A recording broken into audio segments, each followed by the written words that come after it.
I worked myself so hard that I turned a person this fucked up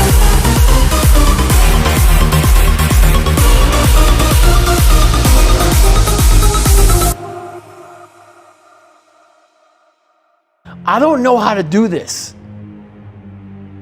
but I know that to get over there to that fucking side, I gotta grind myself into a fucking fine powder. And I did it. I did it off of sure will. And very few people will know how that feels. I believe that most human beings are only living at about 40% of their capability. So the mind has a governor, like a car. If you're driving a car and the car has a governor on it, the car may say 130 miles an hour, but the governor is set for 91. Once that governor sets in, you get to 91, that car starts doing this. The car wants to go. The car wants to go, but that fucking factory said, we're not going past 91. We have a factory, a nice governor in our brain, and it's a survival mechanism. It protects us from pain and suffering. The second we feel that shit, our mind says, oh no, this isn't fun. We should back off. We should sit down, find something more comfortable. And there's something about the mind. The mind has the tactical advantage over you at all times. At all times of your life, the mind has a tactical advantage over you. Why is that? It knows what you're afraid of. It knows your insecurities. It knows your deep, dark lies. And it starts to push you away from that shit. It pushes you in a direction that is comfortable. The mind controls everything. So what I realized was that when I was growing up and I was 300 pounds and I got all fat and I got all insecure, I realized that my mind kept taking me in this direction. When things got uncomfortable for me, when I was facing my insecurities, I was facing my fears, my mind said, oh no, we have the tactical advantage. We need to get you, separate you from this feeling over here. Life's all about feelings. We want the happy feeling. We don't want that feeling of this sucks. Why am I here? And you don't have any, so you can't answer those questions, so you leave. I started realizing that if in that moment you can answer those fucked up questions and you are now in charge of your brain versus your brain ruling you, that's where all that stuff comes from. So the 40% rule is all of that. You get to 40%, your brain says, we're done. Let's roll, man. This is starting to get painful. This is uncomfortable. So you sit down.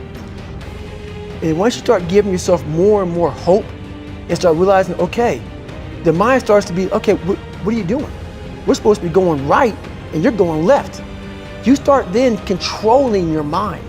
Start finding more in yourself. And then it goes from 40% to a lot further than that. But that's the start of it though. Get to the spot where your mind is saying stop. Wherever that is, you gotta get there first. And then that's when that shit starts to work for you. You gotta control yourself in that moment. How you address it is you face it. You face it every day. You face it every single day of your life. Where you say, okay, like if you're fat and you need to lose weight, it's patience. It's patience in this fact of accepting who you are right now. I'm fat, I don't like myself. Accepting the fact that if you lose 3 or 4 pounds, that's a huge accomplishment. You have to live in your own fucking world. If you're not real and raw with who the fuck you are, nothing's gonna change.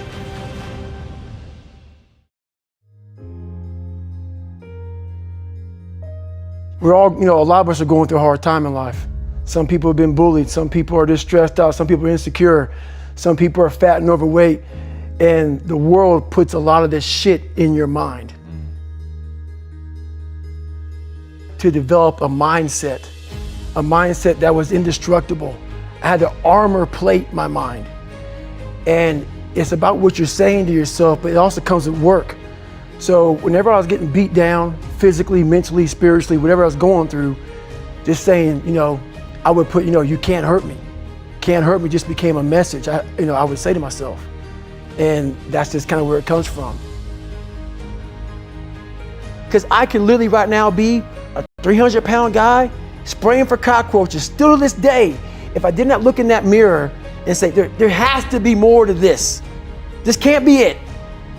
and then willing to go into it, dive deep into it, and give all I have to find it. A lot of folks talk so much shit about, hey, I'm gonna change your life. I'm gonna do this, I'm gonna do that. Are you accountable for what you're doing?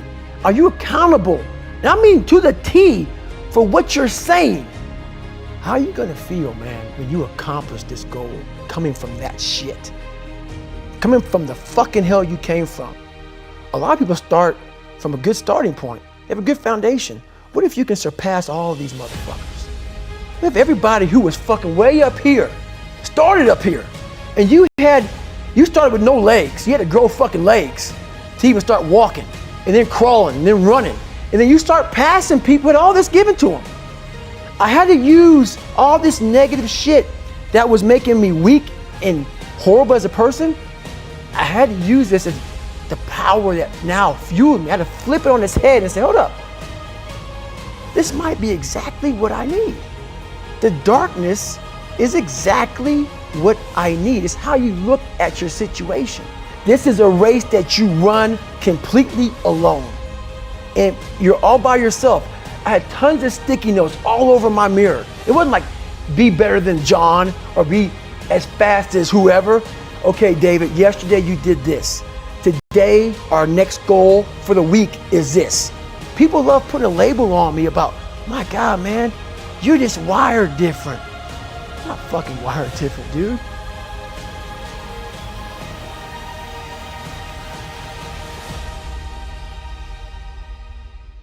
So a lot of people can live with themselves. That's the first thing. A lot of people can live with themselves, look in the mirror and say, I'm okay with being afraid. I'm okay with going on this easy highway over here.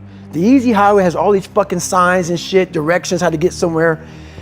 And you have to first be uncomfortable with how you feel about yourself. With that voice that a lot of us like to run away from, we all have it. We all have that voice that's saying, hey man, you know, you're kind of wimping out right now. You're kind of being a little punk right now.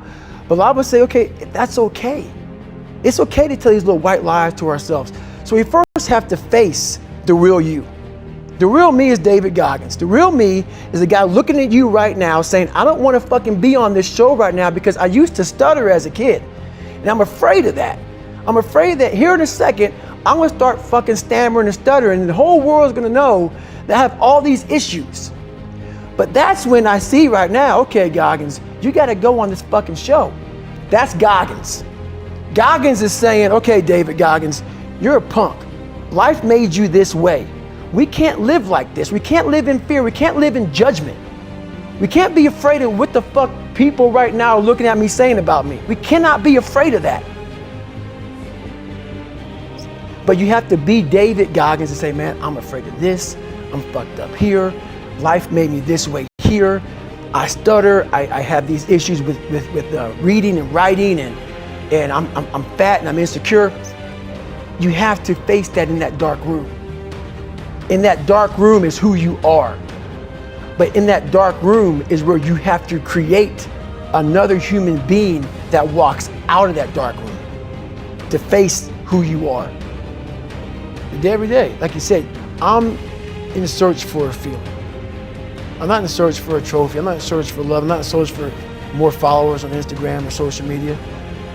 When I started this journey years ago, and I realized that I'm going to be somebody, and I'm searching for a feeling of true victory for myself, and only myself. The second I shut out the whole world and realized that one thing, that I am in this world alone. I'm fighting this race by myself. Yeah, I'm all about people, I'm all about team, I'm all about that shit. But I'm really all about right now and in my life, just like you said, no one knows the real truth about me, how hard I really go. I don't care if anybody knows. I don't want anybody to know. I'm an introvert. I live an introverted life. And I love that about me. That right there is my fuel. Is I know that there's really no one out there grinding like me. And if they are, so be it. If I know about you, I'll make sure that I up my game. The most important conversation you will ever have in your fucking life is the one you have with yourself. You wake up with it, you walk around with it, you go to bed with it, eventually you're gonna act on it.